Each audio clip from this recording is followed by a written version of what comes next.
Tal vez vale la pena empezar con el hecho que no es una coincidencia que esta ofensiva del ELN se produzca menos de 2 semanas después de la toma de posesión de Nicolás Maduro, tras las elecciones presidenciales venezolanas robadas del julio del año pasado. El ELN ve ahora una oportunidad para otros 6 años de crecimiento y santuario en Venezuela y a lo largo de la frontera colombo-venezolana. Y con esta oportunidad de expansión, paz total, que es poco atractivo para ellos, saben que pueden operar en Venezuela con poca interferencia del régimen de Maduro, pues de hecho con apoyo tácito en muchos casos. Y el ELN está perdiendo terreno en Colombia, frente a los gaitanistas en el Chocó y en el sur de Bolívar, y en Nariño con la separación de los comuneros del sur. Entonces, está buscando formas de aumentar sus ganancias y su capacidad de proyectarse desde Venezuela hacia Colombia. Y el Catatumbo, con sus cultivos de drogas, es un cajero automático para la guerrilla colombiana. Señor McDermott, ¿y qué tan arraigada está la presencia del ELN en territorio venezolano? 2 de los frentes de guerra del ELN tienen su base en Venezuela, el oriental y el nororiental. Y en la actualidad, gran parte de su dirección, la infraestructura de entrenamiento, la logística y los ingresos del ELN se encuentran en Venezuela. Hay una relación simbiótica entre el régimen de Maduro y el ELN. Para el ELN, ellos reciben santuario, la libertad de operar dentro de Venezuela, la oportunidad de ganar plata y reclutar y entrenar a su gente. Para el régimen de Maduro, el ELN no solo hace control social en sus áreas de influencia, estamos hablando de hasta 8 de los 24 estados de Venezuela tiene presencia del ELN, pero también, y particularmente hoy, cuando el régimen de Maduro es más aislado que nunca internacionalmente y enfrentando todavía más sanciones, el ELN da a Maduro acceso a rentas criminales. Y eso, por supuesto, nos ayuda también a entender por qué lo que está pasando políticamente hablando en Venezuela es un asunto que importa y mucho a Colombia. Se ha dicho que en estos últimos meses el ELN se ha fortalecido. ¿Cuántos hombres puede tener hoy esa guerrilla? Estamos pues siguiendo mucho de las calculaciones de las Fuerzas Armadas colombianas, pero también mirando con nuestros contactos y nuestra red en Venezuela, más de 6.000, sin duda. Unas condiciones que sin duda representan un enorme desafío para nuestras fuerzas militares que ahora, amparadas en un estado de conmoción interior, pues van a intentar combatirlas. Después de las 9 de la mañana volveremos a conversar con el director de la ONG Inside Crime en Noticias Caracol en vivo en nuestras plataformas de redes sociales para conocer más detalles de esta radiografía. Eduardo, gracias, muy pendientes de ese nuevo contacto después de las 9 de la mañana, 8:33. Hacemos una pausa y al volver más noticias, muchas más historias.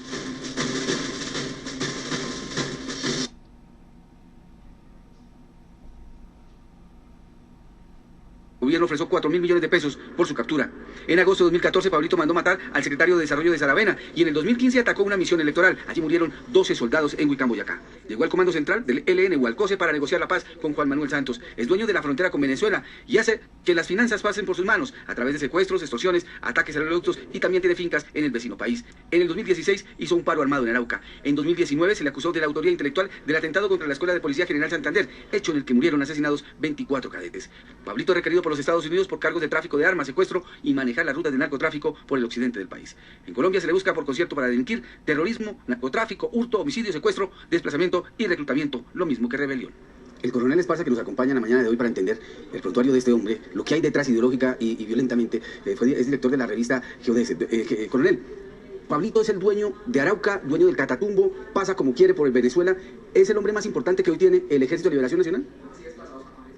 Bueno, sin duda alguna, Pablito es una figura supremamente importante en la estructura del Frente de Guerra Oriental. Hay que entender un poco la historia del ELN, su reestructuración en Arauca, específicamente después de los años 70, la Operación Anorí y la financiación que ellos alcanzaron a través de las extorsiones a la empresa alemana Masselmann, que construye el oleoducto Caño-Limón-Coveñas y que tiene también el paso sobre la zona del Catatumbo. Hace un momento yo veía la información que ustedes referían de la necesidad que entrase a Arauca dentro de este estatuto de conmoción interior por parte del presidente y realmente la influencia del Frente de Guerra Oriental es tan fuerte que prácticamente ha consolidado todo el área de la frontera venezolana. La situación de los habitantes de Arauca con la confrontación que han tenido con las disidencias de las FARC, disidencias que se han dedicado exclusivamente al tema del narcotráfico y que los helenos han tratado de regular y que ocupan hoy en día todo el espacio fronterizo, desplazando inclusive las estructuras del Clan del Golfo que siempre se habían sostenido en sectores del Catatumbo como específicamente el municipio de Puerto Santander, hoy en día controlan toda la frontera y sobre todo, como ocurre con estos movimientos guerrilleros, han convertido el país vecino en la retaguardia estratégica de la organización donde tienen las finanzas. Y esto implica que esa polarización que existe en la política colombiana actual, yo creo que el gobierno ya se ha dado cuenta de lo que planteó en la Plaza Total, de lo que no quieren cumplir los del ELN, a pesar de que el gobierno sintió que podía llegar a un acuerdo con ellos. Hay que generar los elementos necesarios para el fortalecimiento de la fuerza pública en asocio con la Fiscalía. El ELN no se combate como se combate. las FARC, como se combatió las FARC en su momento. Pablito se convierte en ese hombre que maneja, digamos, el ELN en esta zona del país. Él se considera el revolucionario. Dice que como él no hay ningún otro. Incluso entra en contravía permanentemente con el presidente Gustavo Petro. No quiere la paz, no le gusta Richard, no quiere nada con las FARC. ¿Qué es lo que quiere Pablito? Mira, realmente la formación de una persona que hoy en día debe tener 65 años, con unos 40, 45 años en la organización, ha sido una trayectoria importante de disciplina, digámoslo así, dentro del contexto revolucionario. Es lamentable que a pesar de su captura y el mal manejo que se dio en un procedimiento judicial de una diligencia que no debió haberse desarrollado en Arauca se haya jugado, es admirado, respetado y temido por los habitantes de Arauca y por la misma organización. La fuerza del mismo, ahorita encuentran unas noticias como que se movieron 2.000, 3.000 guerrilleros. El ELN no tiene esta característica, el ELN tiene unas tropas especiales que las más entrenadas de todos los frentes de guerra, sin duda, son las del ELN. Realmente la figura de Pablito es trascendental, genera orgullo dentro de la organización y esta circunstancia hace que haya sido nombrado miembro del Comando Central, a pesar de la federalización que se habla dentro del ELN. Hay una posición de respeto que se le da a él para que entre como miembro, ya que era de la Dirección Nacional, pero particularmente del Comando Central, y la figura del ELN en Arauca, con unos recursos ingentes que son realmente crecidos por la acción de finanzas que se tiene en Venezuela, implican a que la polarización del país, de los sectores de derecha o los sectores que están ahora actualmente en gobierno de izquierda, se sienten y reflexionen sobre un problema que se constituye en un tema de seguridad nacional y que requiere un manejo en el cual no son las acciones de llenar tropas en Catatumbo o Arauca, porque las regiones están absolutamente conectadas por el accionar de la fuerza del frente de guerra, sino que requieren específicamente unas medidas especiales que tienen que tomarse y en particular el fortalecimiento de las estructuras antiguas que existían en la Fiscalía, como la Dirección Nacional contra el Terrorismo, que fue con la única forma con que se ha afectado al ELN. La otra forma, ¿cuál fue? La acción de las autodefensas que acaban sus milicias, porque es que el ELN tiene un actuar muy parecido a lo que pasa con Hamas y Hezbollah en su actuación. No están con estructuras moviéndose armadas, sino que realmente ellos hacen un trabajo que llaman político organizativo y viven de civil. De hecho, aquí en Europa se hacen análisis al respecto de la situación del ELN en una perspectiva. En los grupos de pensamiento que estoy trabajando, que hay personas que han estado en Colombia, no entienden cómo es el manejo y la polarización frente a un fenómeno que es el ELN, que genera realmente una problemática muy compleja para el país y que implica que la nación se una, tal como ha pasado a veces en Estados Unidos con amenazas externas que implican la unión de republicanos y demócratas. Esto requiere un diálogo de más. Sí, coronel, quiero preguntarle, teniendo en cuenta su experiencia, el trabajo que usted realizó durante tanto tiempo detrás de este hombre, ¿cuál es ese sentimiento tal vez de quienes durante tanto tiempo, pues tratando de lograr una condena, qué sé yo, ven ahora lo que este hombre ha logrado, se fuga y todo el poder que ha logrado de tal punto de que hoy ha desatado toda una crisis humanitaria? ¿Cuál es ese sentimiento, por lo menos el suyo? Buenos días. Mira, el trabajo específico de un grupo de suboficiales que yo coordiné, brillantes, que hicieron un trabajo con una fuente que logró poner la captura de él, que hace un año fue asesinada esa persona. Él me ubicó, yo tuve una situación particular personal y entonces por eso estoy aquí, porque me convertí en una persona pública por la situación que vivía. Él me contacta, posteriormente es asesinado. Y el sentimiento específicamente de algunos de esos hombres con los que trabajé, pues es la frustración que sienten los mismos policías cuando capturan 10, 15 veces a un delincuente en un sector crítico de allá de Bogotá, por ejemplo. Realmente se pierden recursos, se pierde un esfuerzo, el dinero que se pagó de la recompensa fue alto, la neutralización de Pablito fue muy importante en ese momento, todavía existe ayer consultando internet el comunicado. Yo creo que esto requiere más que la polarización tradicional. Uno escucha sectores que dicen, no, es que el ELN está asociado con el Centro Democrático. Son los comentarios tan ridículos los que se ven en el país, desafortunados, cuando lo que se requiere es que el ELN constituye una amenaza que ha crecido inclusive dentro del gobierno de Álvaro Uribe Vélez y el gobierno Santos y el gobierno Duque, porque no se consideró cuál es el mecanismo, la forma de lucha del ELN, y por eso tiene una extensión que ha ocupado territorios de las FARC, de las antiguas autodefensas o paramilitares, como quiera llamárseles. Y es un fenómeno complejo, y en la figura de Pablito, realmente el ELN encuentra en representación algo particular. Coronel, el gobierno plantea el estado de conmoción interior como una de las principales, o tal vez la principal estrategia frente a esta crisis humanitaria que cada vez se agudiza en el Catatumbo. ¿Es la solución enviar más tropas a regiones como el Catatumbo y Arauca? Sin duda alguna las tropas se requieren para el sostenimiento, pero resulta que los sistemas o el sistema de la organización militar y policial requiere otros mecanismos, como son los elementos logísticos, como es la aviación. No es solamente los recursos de poner tropas allí, que fácilmente le ponen el ELN minas, francotiradores, y lo que vamos a tener es más pérdidas. Aquí lo que se requiere es una acción en la cual el Ministerio de Defensa, la Fuerza Pública y obviamente nuestros poderes se sienten a determinar la necesidad del fortalecimiento de inteligencia y de los mecanismos de judicialización del ELN. No hay un camino de combate. Van a enviar tropas y no van a encontrar grupos guerrilleros grandes, seguramente pequeñas estructuras, si acaso lo que ellos llaman las tropas especiales, que es un nivel de organización que tienen del batallón Héroes y Mártires del ABC y las compañías, por ejemplo, que son la fuerza que tiene el Frente de Guerra Oriental, se diluyen.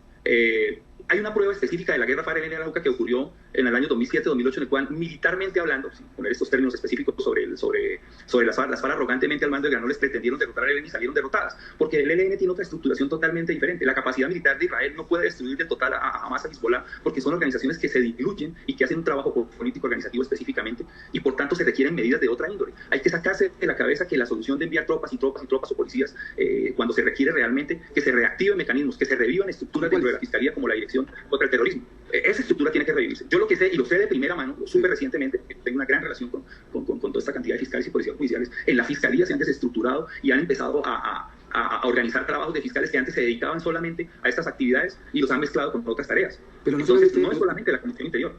Pero no solamente en la Fiscalía han pasado esos cambios, en el Ejército, en la Policía, se han desvertebrado y se han, digamos, la misma inteligencia de la Policía ha tenido algunos cambios que algunos consideran que no son tan lógicos. Déjenme, yo quiero insistir en este Pablito, porque cuando uno compara a Pablito con alguno de las FARC, uno se imagina al Mono Jojoy, o se imagina un tipo de unas características muy parecidas a él. Él se quiere consolidar como el líder insurgente más influyente de todo el continente y considera que la paz es una traición ideológica y que la única manera de llegar al poder es a través de las armas. ¿Cómo un gobierno o un Estado puede derrotar a un hombre que piensa así?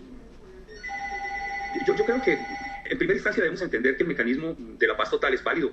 Me parece una política fundamental. Se requiere las acciones del Estado con la posibilidad de una negociación, sin duda.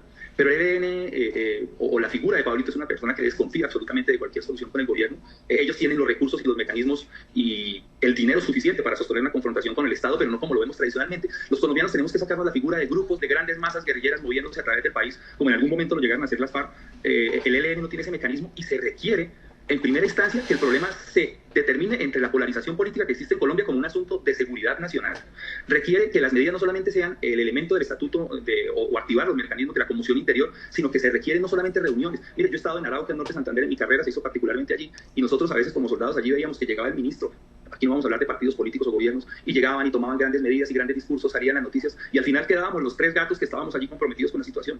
Esto requiere, indudablemente, ofreciendo los mecanismos de la paz, porque siempre será un recurso, la confrontación no es la solución total. Se requiere que sea activa o se reactive particularmente el tema de inteligencia dentro de la policía, dentro del ejército, de la fiscalía. Se requiere un acuerdo específico que implique que el Ministerio de Defensa y la Fiscalía General de la Nación particularmente tengan esto, y obviamente el concurso del Consejo Superior de la Judicatura con sus jueces. Muchas veces se capturan estas personas. Yo creo que con el respeto que me merece la rama judicial, donde hay grandes personas, a veces hay un sentimiento de desconocimiento de la realidad. En Arauca hay casi 800 muertos con esta confrontación. No solamente puede ser la situación, lo mismo ha pasado en el Cauca, y el tema central de Colombia se convierte en el eje del narcotráfico, de la financiación de los temas ilegales. El ELN ha cogido una fuerza inusitada que no se va a solucionar poniendo tanques, aviones, etcétera, porque usted en el video que está mostrando, pues eso es lo que se muestra como cuando ve a Hezbollah saliendo, sí. Pero realmente usted no encuentra esa estructura allí. A propósito de pensar en soluciones, coronel, el presidente Gustavo Petro ha mostrado su interés de trabajar con Venezuela para frenar el control, esa fuerza que usted nos decía que ha tomado el ELN en el territorio. Pero ¿usted cree que eso es posible teniendo en cuenta que el vecino país ha sido territorio prácticamente de los helenos? Mire, hay una circunstancia desafortunadamente compleja con Venezuela. Yo no podría acusar directamente a que el presidente Maduro o sus ministros o la cúpula del mando militar allí estén en un acuerdo directo, pero la realidad que sí conozco y conocimos durante mucho tiempo es la corrupción de las tropas y particularmente la Guardia Nacional, la policía, en regiones como el Estado Apure. Hay una corrupción rampante en la cual no les importa la ideología del grupo. Los narcotraficantes sobornan a nombre del Clan del Golfo, sobornan a nombre del ELN, sobornan a nombre de las FARC.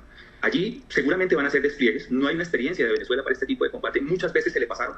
Yo recuerdo muchas reuniones que tuvimos donde les entregamos información en su momento, inclusive en buenos términos con el presidente Uribe y Santos se le entregaba información, pero nuestras fuentes decían aquí no pasa nada. Hacen despliegues, pero llegamos y están avisados y nunca hay una acción. Entonces, desafortunadamente, el tema con Venezuela, con quien debemos indudablemente mantener una buena relación, a pesar de lo que está ocurriendo allí en este país, implica que, así como ocurrió en algún momento en Vietnam, en que para los Estados Unidos la ruta Ho Chi Minh se convirtió en un problema con la vecindad con Laos y Camboya, realmente se tiene que entender que las retaguardias estratégicas que constituyen para organizaciones partisanas o guerrilleras en los países generan una complejidad y necesitan un relacionamiento real, porque finalmente allí no ocurren los desmanes que ocurre el ELN, que tiene una fuerza inusitada, que inclusive nosotros veíamos cómo humillaban a comandantes policiales y a guardias miembros del ELN y de las FARC. Coronel Esparza, gracias por ayudarnos a entender qué es lo que hay detrás del desplazamiento de 45.000 personas, de más de 80 muertos, qué es lo que realmente existe detrás de esa economía ilegal, esa guerrilla del ELN que es tan fuerte y que está manejando prácticamente esta zona de frontera entre los dos países. Muy gentil por ayudarnos a entender la otra parte de la guerra, porque la que vemos todos los días es la de los desplazados, la de la muerte, la de los colombianos que están prácticamente esperando una solución definitiva. Muy gentil. muchísimas gracias a usted, y el llamado en Colombia, de esta lejanía que uno puede estar, es a que esa polarización se siente en conciencia que no es culpa de unos y otros, sino que se requieren medidas. Creo que el gobierno ya ha tenido suficiente para darse cuenta que requiere llegar a la negociación con unas fuerzas militares de policía y con una fiscalía eficiente. Gracias, coronel. 7 de la mañana, 28 minutos. El fiscal general de Chile reveló que Diosdado Cabello, el segundo hombre más importante del chavismo, sería el señalado de ordenar y pagar a integrantes del Tren de Aragua para que asesinaran al ex militar venezolano Ronald Ojeda en Chile. El anuncio confirma la investigación realizada por Noticias Caracol, en la que se reveló que el régimen de Nicolás Maduro estuvo detrás de una violenta cacería contra desertores y opositores en Colombia y en Chile. Casi un año después del secuestro y asesinato del exmilitar venezolano Ronald Ojeda en Chile, la Fiscalía de ese país realizó un fuerte señalamiento contra el régimen de Nicolás Maduro. El fiscal Barro me confirma que efectivamente hay 6 personas que declaran en la investigación que atribuyen el encargo, ¿no?, a autoridades del gobierno venezolano, y a lo menos uno de esas personas que tiene identidad reservada en la investigación, a lo menos una de esas personas que está con identidad reservada, manifestaría que el encargo habría venido, el encargo y el pago había venido del señor Diosdado Cabello. Pero ese antecedente es uno de los que tiene que establecerse en la investigación. En marzo del año pasado, la unidad investigativa de Noticias Caracol reveló testimonios y documentos exclusivos que mostraban cómo el régimen venezolano se alió con organizaciones criminales como el ELN y con el Tren de Aragua para perseguir a desertores y opositores del régimen, violando la soberanía de otros países como Colombia y Chile. Desató una violenta cacería que no ha respetado fronteras. En el caso de Ojeda, un video dejó en evidencia cómo integrantes del Tren de Aragua, algunos de ellos capturados dentro y fuera de Chile, secuestraron en la madrugada del 21 de febrero de 2024 al exmilitar, cuyo cuerpo apareció enterrado 3 días después en un barrio marginal de Santiago. En Colombia, la investigación no ha tenido ningún avance y el gobierno ha guardado silencio, aunque varios de los hechos ocurrieron en territorio nacional. ¿El teniente venezolano Ronald Ojeda? La Fiscalía General de Chile, en cambio, obtuvo testimonios y otra serie de pruebas que le han permitido señalar a Diosdado Cabello, el hombre fuerte de Nicolás Maduro, como uno de los determinadores de la cacería contra Ojeda. No duerman, marcamos por ustedes.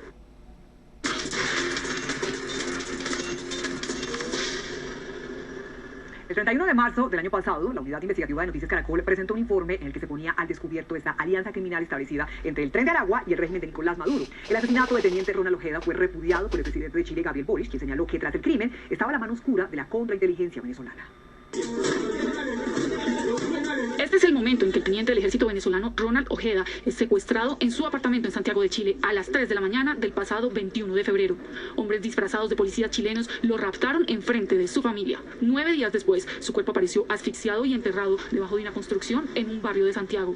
Por la huella digital que dejó el líder de los secuestradores en el ascensor, se pudo dar con su identidad: Walter Rodríguez, un venezolano ligado a secuestros y crímenes cometidos por el Tren de Aragua. Rodríguez, uno de los principales sospechosos del asesinato, trabajó para el gobierno venezolano en el 2015 en el despacho del gobernador de Aragua, cuando ese cargo lo ejerció el que fuera uno de los hombres fuertes del chavismo, Tarek El Aizami, según reveló Canal 13 de Chile. Producto de las investigaciones en Chile, el propio presidente Gabriel Boric no tardó en señalar la responsabilidad del Tren de Aragua en el crimen de Ojeda. Se estableció el vínculo de una organización criminal como el Tren de Aragua, que se le está golpeando en diferentes frentes, y en eso nos vamos a cejar y vamos a ser implacables, y todos los que sean parte del Tren de Aragua en Chile sepan que los vamos a perseguir por cielo, mar y tierra, y los vamos a encontrar y los vamos a meter presos y vamos a desarticular su organización. Desde diferentes sectores no dudan en afirmar que detrás de este episodio podrían estar militares venezolanos. Si llegáramos a conocer que es intervención militar de la dictadura venezolana, Chile debe demandar en organismos internacionales esta situación y endurecer de una vez por todas las acciones contra la dictadura de Nicolás Maduro. Es imposible pensar que no fuese una intervención internacional. Sería, en caso de verificarse, la más grave agresión internacional, lejos de este siglo. El propio gobierno chileno no ha descartado que el régimen de Nicolás Maduro esté detrás del crimen. El gobierno se coloca en todas las hipótesis. Desde el momento del secuestro, Diosdado Cabello, el hombre clave del régimen de Maduro, respondió con ironía y burla a los señalamientos de los chilenos. Que un comando de la DGCIN fue a Chile, saquen la cuenta cuántos kilómetros hay de aquí a Santiago de Chile, secuestraron a un tipo allá y se lo trajeron de Chile para acá, y pasaron por todos los países que había que pasar hasta aquí y nadie se enteró. Es que nosotros somos unos campeones. Si nosotros podemos hacer eso, ¿quién nos para en este mundo? Sin embargo, en otra de sus respuestas, lejos de despejar las dudas, terminó realizando una polémica justificación de lo que ocurrió en Chile. Cuando el presidente de Chile, para la época, Piñera, vino a la frontera con Venezuela a invadir a Venezuela, está autorizando cualquier cosa a nosotros en Chile. Venezuela no tiene nada que ver con ese secuestro. Nada, arregle su problema allá en Chile. Sigan dándole protección a mafiosos. Más allá del tono sarcástico del gobierno de Venezuela, la realidad es que las alianzas entre la inteligencia militar del régimen con grupos criminales en otros países, entre ellos Colombia, está documentada en informes secretos. Noticia en desarrollo en Noticias Caracol. A las 7 de la mañana, 34 minutos, vamos a volver con nuestra voz de la noche, con Eduardo Porras, que nos va a entregar más detalles de todas esas historias. Eduardo. Daniela, Andrés y queridos televidentes, hablemos de esa lamentable